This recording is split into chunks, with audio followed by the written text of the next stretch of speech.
It's time for Where You Live with Gene and Tony, the show that's all about owning, buying, selling, renting, and association management. If it involves a home, we'll talk about it. Here's your chance to get your homeowner questions answered. From the Concierge Landscape Studios, here's Gene and Tony. Needed the shelter of someone's arms, and there you were. Needed someone to understand my ups and downs. Good morning and welcome to Where You Live with Gene and Tony. I'm Gene Sullivan. And I'm Tony Crockett. Hi, Gene. How are you doing? I'm great. Good. Especially after this last week of being off and being on a cruise. Oh. Yeah, you should be rested and relaxed and raring to go. Oh, fun and feisty and ready to go. That's right, yeah. Well, folks, we've got a lot of stories to cover today. A little bit later in the show, I think everybody this last week has been talking about this incident with a young 17-year-old by the name of Trayvon. Yeah. What is his name? Martin. Yeah. Who was incident. shot by a gentleman. What a lot of people don't know is this happened in a homeowners association. So, of course, there's a whole bunch of articles that have been written and news stories talking about how this is going to affect HOAs. And so we're going to talk about that a little bit later in the show. We also have a great editorial piece. When we first read this, it was great. A woman by the name of Susan Rapon and her husband Bill wrote an article about accountability and responsibility and how that's missing. In two of our favorite topics, as a matter of fact. Yes. Yeah. And it's interesting. These two people were the first HOA ombudsman for the state of Florida. Ah, okay. So I'm wondering. What did they learn about accountability and responsibility or as the ombudsman? Or the lack thereof. Well, we'll be talking to them. And, of course, and so much more. But let's begin with our first story with property management in the news.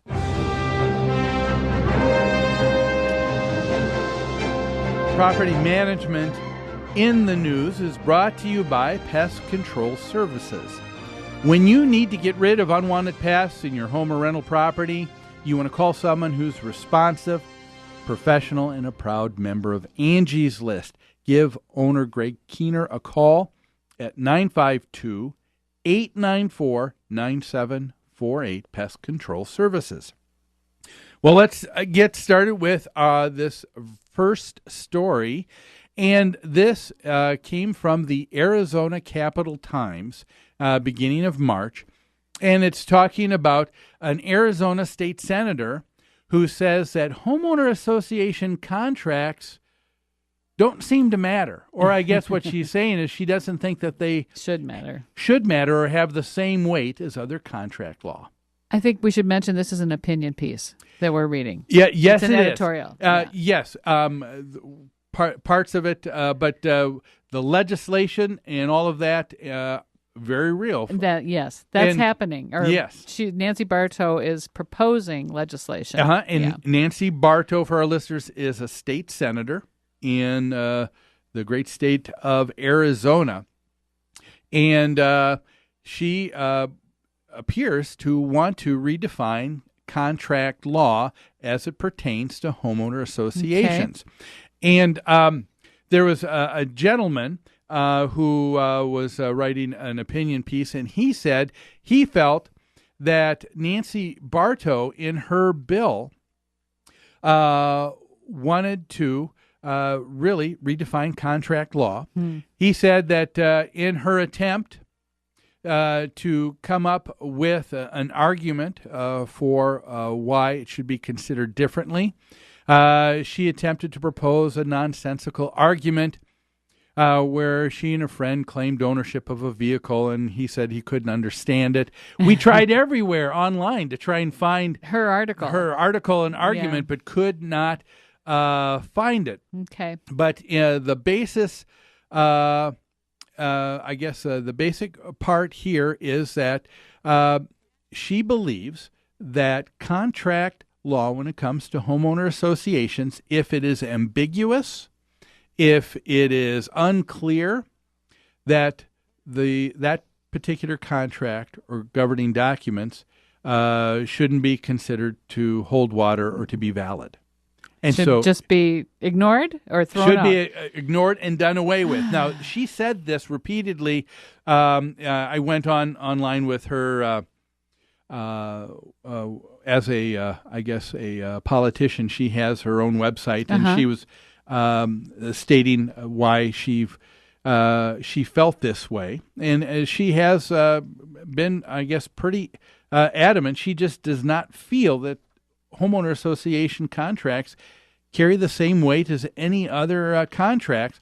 And this all has to do with a particular bill or legislation that she's trying to pass. And that is Senate Bill 1113.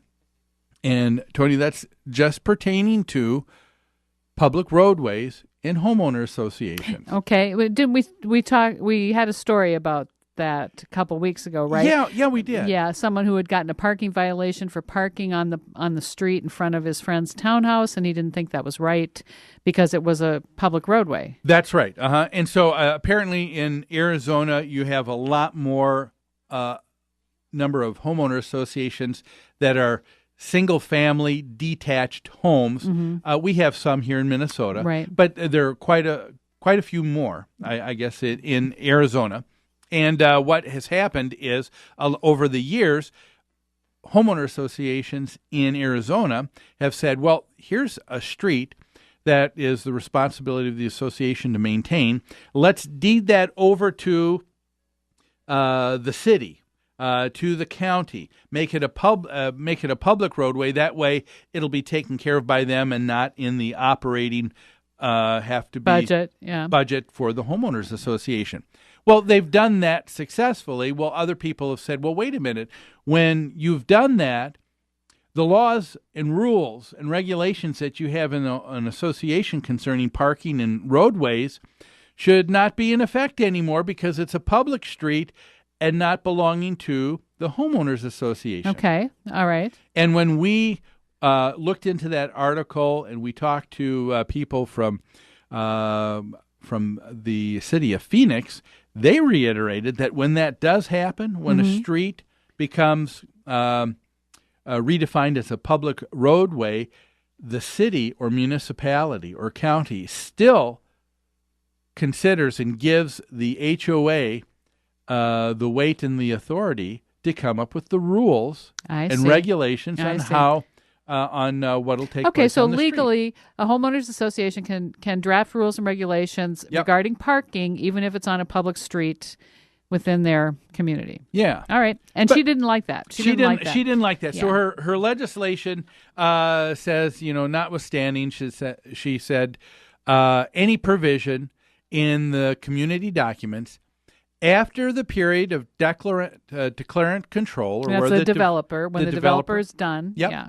Says an association has no authority over and shall not regulate any roadway for which the ownership has been dedicated to or is otherwise held by a governmental entity. So the actual legislation she's proposing is very narrow and very specific. She wants the HOA to not be able to enforce rules and regulations of its own when it's considering a public street. That doesn't sound unreasonable to me. That one provision. But she on her website and in her speaking and writing has in her said, arguments for this, she believes that homeowners associations should not have any control over anyone's property whatsoever, regardless of the contract entered into when an owner purchased their home. Yes, and what she's basing that premise on is basically on the idea that if you have a contract that is ambiguous, it seems in contradiction or maybe against another law or state statute, that look, it's all ambiguous. Will you throw the baby out with the bathwater? So, but she also says, does she not, that governing documents in homeowners associations are ambiguous and confusing and cannot be understood?